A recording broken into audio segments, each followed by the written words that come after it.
From the OUTV Broadcast Center in Los Angeles, California, this is Brief News Brief, a brief look at today's trending news topics, proudly combating the thought police since 2016. Here's your host, James Heaney. I'm James Heaney, and this is your Brief News Brief. Today, President Trump acted a lot more like we expected him to act yesterday when he was directly questioned for the first time about the veracity of the accusations leveled by Dr. Ford against Brett Kavanaugh, the nominee for the Supreme Court. She's alleging that he attempted to rape her in the 80s. And yesterday we had a very calm version of Trump. It was like the eye of a storm, but the shitstorm of tweets came out today. Mr. Trump said in a Twitter post that if the alleged attack so was as bad as she says, charges would have been filed by the woman. Well, we learned last night that Dr. Ford actually still has the right to press charges. There's no statute of limitations on something of this sort.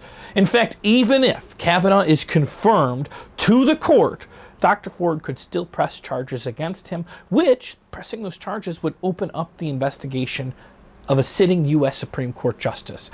This is an investigation that both the Congress and the President refused to let move forward.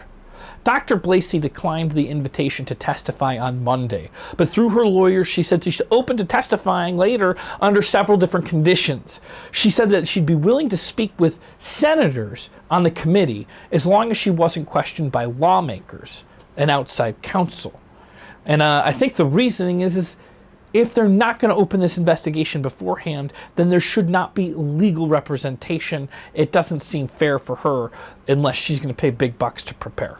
The senators were considering using a lawyer to ask her questions rather than ask them themselves. She also does not want Judge Kavanaugh in the hearing room while she speaks, which I feel like, and I don't think there's any argument in it, they're going to let that happen. She will be speaking with the FBI today about death threats that she's been receiving. She also asked for steps to be taken to ensure her safety. Now, my hope is that that's not part of a caveat to testifying. They should be protecting her no matter what. There's a lot of threats coming out. Anybody who thinks that it was an easy decision for her to come forward is crazy, because this was definitely on her mind. She's been getting death threats, and it's terrible. Meanwhile, while she's dealing with all this, Kavanaugh's been hanging out at the White House every single day for about 10 hours a day, prepping to be questioned by the committee at the event. Isn't there supposed to be some sort of independence between the judiciary and the executive branches? Well, that's not the case today. Kavanaugh is Trump's man, and Trump is pushing him through hell or high water. Is Kavanaugh doomed, or will the help by the president get him seated? And if he is seated, doesn't that mean Brett Kavanaugh would have to recuse himself since he got a job from somebody that is being investigated? I mean, it's clearly Trump's helping with his assets at hand to get Brett Kavanaugh through.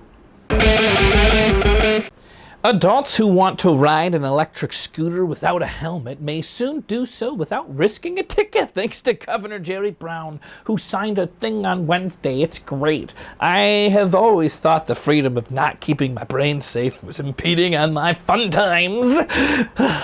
This is going to take effect, before I even go further.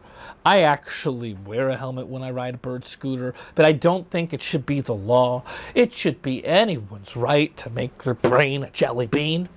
But nonetheless, this new thing signed means that on January 1st, you have to be 18 to ride on the street with one of these electric scooters, and it must go less than 35 miles per hour, and you can't ride on sidewalks.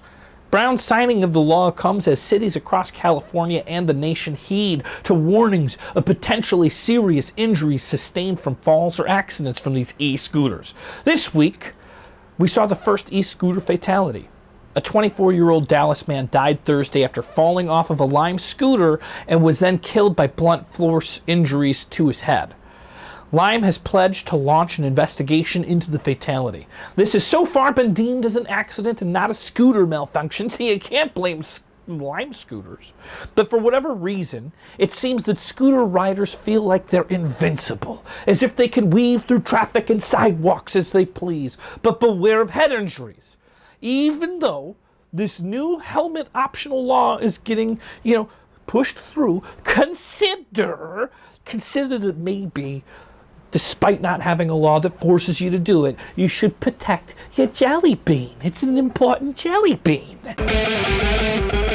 On Wednesday, scientists reported, there I said it, so if that's something that negates what you will believe, then the next couple sentences aren't going to matter. But on Wednesday, scientists reported that temperatures not much warmer than those that we're experiencing on the planet right now were sufficient in the past to melt a major part of the East Antarctica ice sheet. Now, this is in reference to an era about 125,000 years ago, but I'll tell you what, some of the fashions that have come back have been less expected. Maybe this will come back, because 125,000 years ago, sea level was 20 or 30 feet higher. Maybe it's coming back in fashion. I don't know. The research concerns a little region. It's not very researched. Maybe you haven't even heard of it. It's called the Wilkes Sub-glacial Basin. It's roughly the size of California and Texas combined. And in that combination, that basin, the big basin, we can call it big, it's a big place, Texas and California, it contains more than 10 feet of potential sea level rise. Now, we're already on a course that could heat up the planet enough to melt some of the Wilkes Basin. The new research contributes to the mountain of piling evidence that East Antarctica is not as stable as we had thought. Antarctica is melting, people. Did you not see the videos of these glaciers? I don't even know if that's Antarctica, but that's what we're talking about here. Big chunks of ice turning into water. This could raise sea levels 20 or 30 feet. Meanwhile, on Mount Doom, the Trump administration is rolling back Barack Obama-era laws that attempt to protect people from the rising temperatures. In August, the EPA relaxed pollution standards for coal-fired power plants. That sounds smart. In recent weeks, the EPA has moved to replace regulations on methane. And on Wednesday, the EPA announced it wanted to get rid of rules meant to prevent the leaking and venting of a set of organic compounds called hydrofluorocarbons, or HFCs, from large refrigerators and air conditioning units. This latest rule has yet to be finalized, but it seems odd that it comes out on a Wednesday where scientists, which if you believe what they say we're in trouble.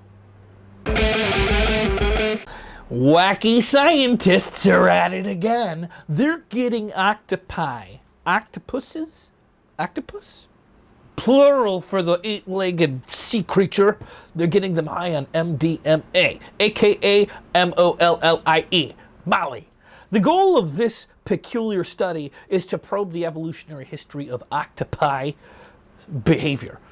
Did the octopus get high? Yes, the octopus got high. Octopuses are known for being solitary, sometimes surly creatures, but aren't they all? With one big exception: when it's time to mate. According to the new study authors, this behavioral shift suggests that octopuses may get some neural mechanism. They might have some neural mechanism that suppresses their antisocial behavior and amplifies sexual urges when love's in the air. Now, humans on MDMA, when they're high from it, I've heard from storybooks that they tend to be more social, more energetic, more empathetic, more euphoric than they were in a sober state.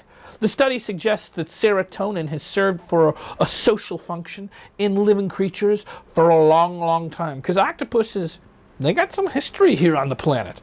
And it points to an ancient root of extremely important neurotransmitters.